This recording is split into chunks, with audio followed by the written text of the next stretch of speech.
Fui criado por pais carinhosos em um lar em que valores ensinados e praticados prepararam o caminho para que eu conhecesse a igreja e aceitasse os princípios do Evangelho.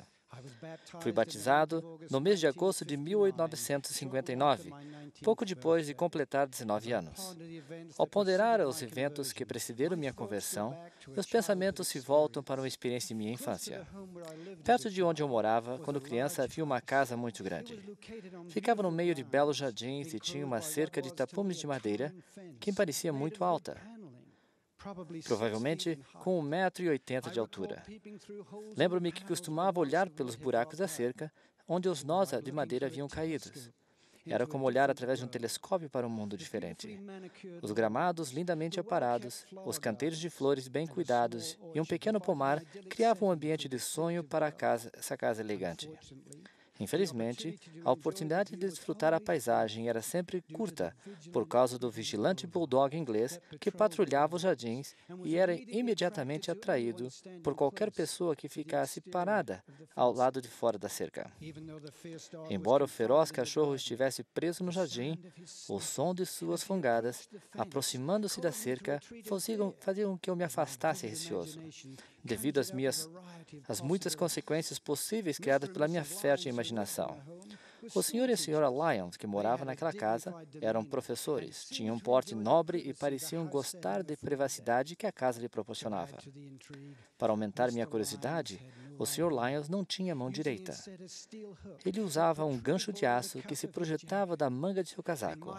Em minha mente de menino, eu imaginava o Sr. Lyons me perseguindo, me agarrando pelo colarinho com um gancho e me fazendo prisioneiro. Lembro-me de que certa manhã de agosto, quando eu tinha 10 ou 11 anos, após uma noite de ventania muito forte, alguns amigos vieram falar comigo assim que saí de casa. Estavam nitidamente inquietos com algo e logo me perguntaram: "Você ouviu o vento a noite passada?" Quando eu respondi que sim, eles me contaram o que havia descoberto. O vento derrubara parte da cerca da casa dos Lyons. Não entendi por que isso seria o motivo de tamanha inquietação e pedi que me explicasse o significado. Eles responderam com entusiasmo ainda maior: "Podemos chegar até as macieiras." Eu ainda estava muito cauteloso e perguntei: Mas e o Sr. Lyons?" "O Sr. Lyons e a Sra. Lyons não estão em casa. Foram visitar uns parentes." Onde está o cachorro?" insisti. "A família o deixou hospedado em um canil", foi a resposta. Sem dúvida alguma, meus amigos haviam investigado tudo detalhadamente. Tranquilizado por suas palavras, seguimos apressadamente para nosso objetivo. Entramos no jardim, subimos nas árvores e apressadamente colhemos as frutas, enchendo os bolsos e também a camisa. Meu coração estava palpitante e batia acelerado, porque eu temia que a qualquer momento o cachorro ou o Sr. Lyons, ou ambos, apareceriam no jardim e nos pegariam. Fugimos correndo da cena do delito para um local seguro, em um bosque próximo, e depois de recobrar o fôlego, começamos a comer as maçãs. Era agosto, e as maçãs ainda não estavam suficientemente maduras. De fato, eles pareciam um pouco amargas, mas a acidez daquelas maçãs verdes não nos impediu de consumir com entusiasmo o nosso despojo. Movidos por uma compulsão que ainda hoje não consigo explicar,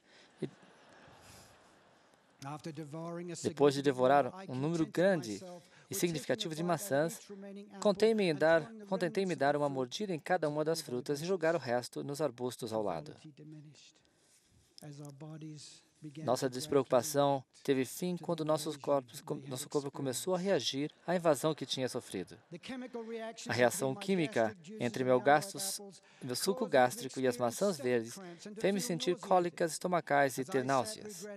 Quando comecei a lamentar o que eu tinha feito, dei-me conta de que um sentimento dentro de mim estava produzindo um desconforto ainda maior do que o causado pelas maçãs verdes. O desconforto maior resultava da conscientização de que eu havia feito algo errado. Quando meus amigos propuseram que invadíssemos o jardim, senti-me mal, mas não tive coragem de dizer não e reprimi meu sentimento. Então, depois de ter realizado o ato, senti-me arrependido. Para minha tristeza, eu havia ignorado o sussurro que me avisara de que aquelas ações eram erradas. Barreiras físicas e forças externas podem impedir-nos de seguir por um caminho errado, mas há também um sentimento dentro de cada um de nós, muitas vezes descrito como uma voz mansa e delicada, que se for reconhecida e ouvida, impedirá que sucumbamos à tentação. Anos mais tarde, as palavras do presidente Boyd K. Packer tocaram-me profundamente quando ele ensinou: não podemos seguir por um caminho errado sem primeiro desprezar um aviso de perigo. Lembrei-me daquele momento e de outros semelhantes. Pensei nas impressões e ideias que temos que imaginar as consequências de nossas ações. O profeta Mormon ampliou nossa visão de origem desses sentimentos com as seguintes palavras: o Espírito de Cristo é concedido a todos os homens para que eles possam distinguir o bem do mal. O conceito que todos temos desse dom orientador é apoiado pelo Evangelho segundo João, onde lemos o seguinte acerca do Salvador: ele era a luz verdadeira, que ilumina todo homem que vem ao mundo. Esses sentimentos que temos dentro de nós se originam de uma fonte divina e se forem seguidos, irão ajudar-nos a mantermos no rumo certo, protegendo-nos assim das influências prejudiciais dos detalhes perigosos. Várias semanas depois dessa experiência com as maçãs, reuni-me com os meus amigos em um bosque próximo à nossa casa, com o intuito de programar uma outra atividade.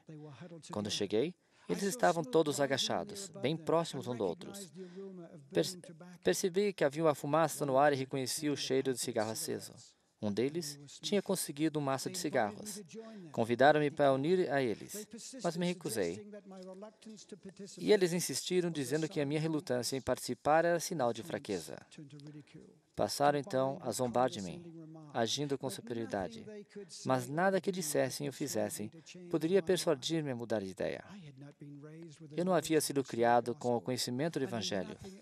Eu não tinha a menor noção da palavra sabedoria, mas fui impedido por um sentimento interior de que não deveria participar daquilo com eles. Ao caminhar de volta para casa, refletindo na decisão que havia tomado, senti-me bem interiormente. Embora minhas expectativas para o dia não tivessem sido concretizadas, de modo que eu não teria de encontrar uma forma de ocupar meu tempo com meus amigos, descobri algo a meu próprio respeito. Algo sobre a fonte da verdadeira felicidade e o vigor que sentimos ao tomar decisões certas, sejam quais forem as circunstâncias ou resultados. A revelação recebida por Joseph Smith, o profeta, descreve os benefícios associados à adoção dessa bússola interna como guia nas seguintes passagens. E o Espírito da luz dá luz a todo homem que vem ao mundo, e o Espírito ilumina todo homem no mundo, que dá ouvidos a essa luz, essa voz. Esse versículo não apenas provê outro testemunho de que todos temos acesso a essa fonte de orientação divina, mas também salienta a necessidade de atendermos, ouvirmos e respondermos aos sussurros que recebemos. A promessa que se segue é a da maior importância para mim.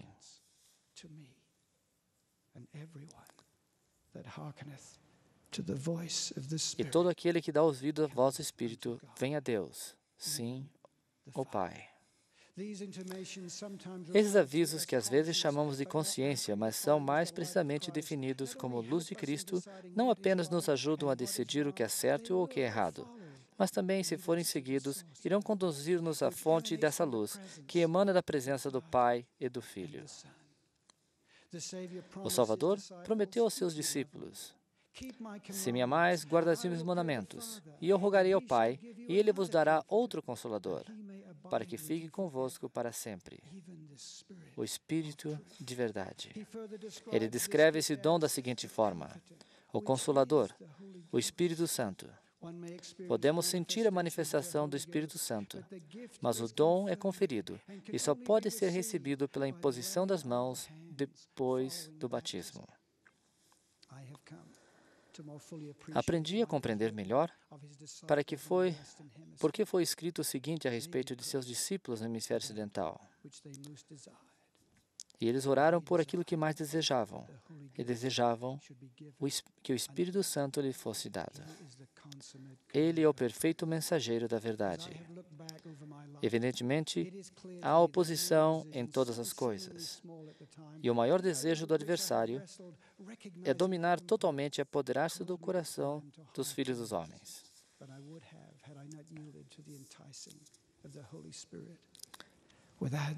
Sem esse glorioso dom, não podemos compreender o propósito da vida, nem o grande plano eterno. Pois é impossível ao homem descobrir todos os seus caminhos, e nenhum homem conhece seus caminhos, a não ser que lhes sejam revelados. Confiar na lógica e exercer a inteligência não é suficiente. Nem o homem é capaz de torná-los conhecidos, porque são apenas para ser vistos e compreendidos pelo poder do Espírito Santo, que Deus confere àqueles que ama e se purificam perante Ele.